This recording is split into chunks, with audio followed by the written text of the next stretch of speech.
Seguimos conversando con la profesora Mira Yonis, analista internacional, y un agrado tenerla acá para revisar un poco la geopolítica del siglo XXI de estos días. ¿Cómo la ves tú, ese cuadro geopolítico con las potencias mundiales, las regionales y los conflictos que tenemos?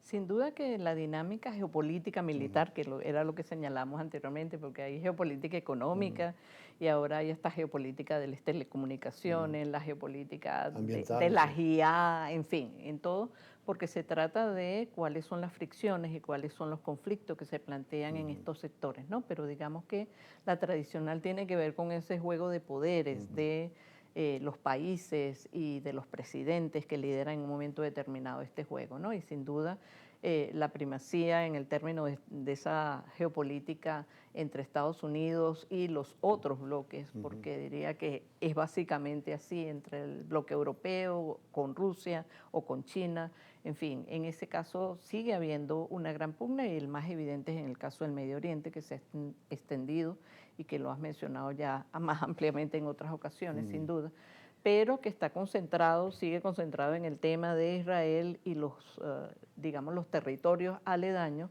y particularmente en el caso del Estrecho de Hormuz. Dos dimensiones geopolíticas distintas pero mezcladas que hacen compleja la situación porque sin duda los elementos militares están presentes, los elementos ideológicos están presentes, pero la dinámica económica, energética y hasta financiera, porque algunos dirían, bueno, no pasan los buques petroleros, pero es que no solamente pasa petróleo por el Estrecho de Hormuz, y no solamente es exportación de petróleo o de algunos otros derivados que tiene la industria petroquímica, sino que son muchas cosas, por lo tanto, todo eso tiene un impacto y lo ha tenido en el caso venezolano con los ajustes de los precios, aunque no haya habido incremento de la producción. Y eso sin duda sigue siendo un punto crítico. Quizás solapadamente, y no por menos importante, está el tema de Ucrania, que pareciera desde el punto de vista de cobertura que no ha ocurrido nada. Sin embargo, ahí hay un dilema bien importante por el deterioro, a mi manera de ver, del poder mismo por la guerra y muchas otras cosas de Zelensky, y eso hace crítica lo que puede ser el desarrollo de acontecimientos en el caso de las pretensiones rusas sobre su territorio, ¿no? Así que eso de alguna manera sigue estando allí y sin duda no podemos olvidarnos de cuál es el trabajo silente o la geopolítica silente, si así puede decirse, de China, que algunos podían pensar que con lo ocurrido en el contexto latinoamericano, con lo que fue la movilización de estas operaciones militares por parte de Estados Unidos, podía haber alguna confrontación. Sin embargo, hay como un juego de poderes, Pragmatismo un total, juego ¿no? de poderes de pragmatismo y lo que siempre se ha señalado, por lo menos en la geopolítica, de lo que son las áreas de influencia.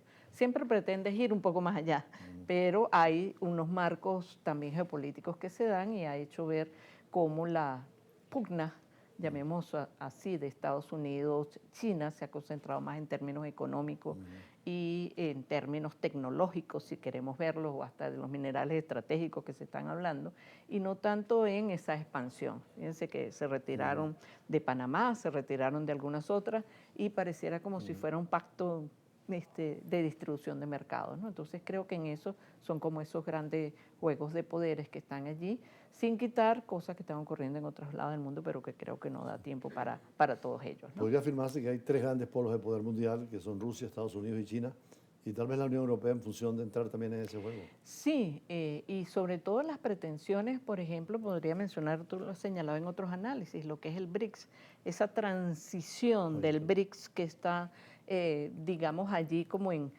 una oscilación, sobre todo considerando lo que pueden ser los resultados en las elecciones en Brasil, porque algunos consideran que las elecciones en Brasil pudieran dar un giro a lo que serían las inclinaciones o las tendencias o los discursos o los programas que pueda tener el BRICS en relación a las pretensiones de los Estados Unidos. Pero bueno, hay que esperar los resultados de las elecciones en Brasil también para ver, dado que es un actor fundamental dentro de este Ahora, no se ha grupo. concretado en ese tercer mundo ese polo de poder económico y diplomático. Como tercer mundo, no, yo creo que ese florecimiento que pudimos ver en alguna medida de los años 70, años 80, inclusive en el periodo de la deuda externa también había un peso específico para este sector, pero la fragmentación ha ido ganando mayor peso, aunque las dinámicas, digamos, de cooperación también, pero en relación a los conflictos, en relación a lo que son estos esquemas de integración que están tan fragmentados, lo que hacen ver es que la cooperación como recurso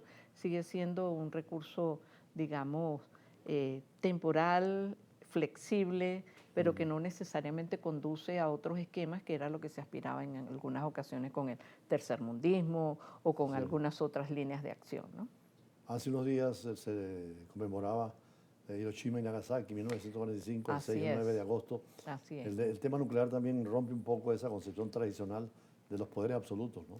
Sin duda, pero creo que los discursos, a pesar de que eran encontrados, llamémoslo así, en el caso de Japón, hacen ver cómo, a pesar de como un cierto giro a que haya un armamentismo, y digo armamentismo porque cambiaría un poco el estatus de lo que había venido haciendo Japón, no necesariamente implica un cambio geopolítico de otros tiempos en el Sí. Japón. Hay una cultura en ese sentido de la paz y que la defensa es importante porque obviamente hay amenazas, pero también hay amenazas internas que deben ser atendidas, el uso de las Fuerzas Armadas inclusive para estos sismos, en donde Japón es un gran, Sí. digamos, afectado, pero también un gran aprendiz Estuvo de presente cómo allí. exactamente, un gran aprendiz de cómo ha superado los propios terremotos, que a veces las cosas, las obras que uno ve tan magníficas de unir todos los estados archipiélagos que se destruyen cuando hay un terremoto, pues bueno, tenemos mucho que aprender y creo que la cooperación internacional de la que estamos hablando es un punto importante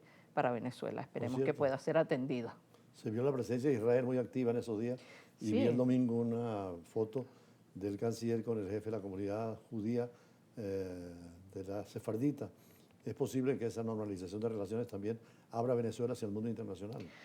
bueno, yo creo que se ha ido mostrando, porque no es que nosotros como opinión Sí. siempre tratamos de que pueda ser lo más amplio, ¿verdad? Pero desde el punto de vista práctico hemos podido ver unos giros importantes, quizás no dentro de los términos tradicionales que Positivo, veamos ¿no? positivos, no dentro de los términos tradicionales que bueno, se esperaba una visita, no, sino que han sido muy sobre la marcha la, digamos, reapertura de procesos más de acercamiento con países latinoamericanos con los que hubo tensiones, el caso de República Dominicana o el caso de Chile Haití, también. el caso de Chile.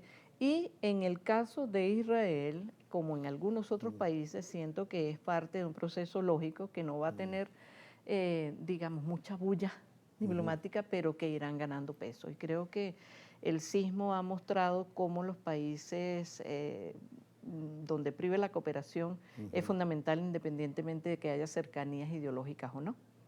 Ahora, tú que eres una referencia en la carrera diplomática, en la Escuela de Diplomacia, el hecho de que una mujer vaya a la Secretaría General de la ONU, como la ves, por primera vez, después de tantos años con todos los secretarios generales. Bueno, creo que es una carrera, a ver, no una carrera, sino que es una ruta ya trazada, que se accidentó la vez pasada, porque ya la vez pasada, cuando Guterres ganó, hubo una fuerte candidatura, de varias candidaturas en ese sentido, que no ganaron, porque bueno, volvemos al tema geopolítico y al Claro. tema del esquema geopolítico que también tiene el Consejo de Seguridad de las Naciones Unidas, que tú la conoces muy Que bien. tiene que ser aprobado por la Asamblea Tiene que General, ser pero a propuesta del Consejo de Seguridad. exactamente. Entonces ahí es donde se tranca el juego.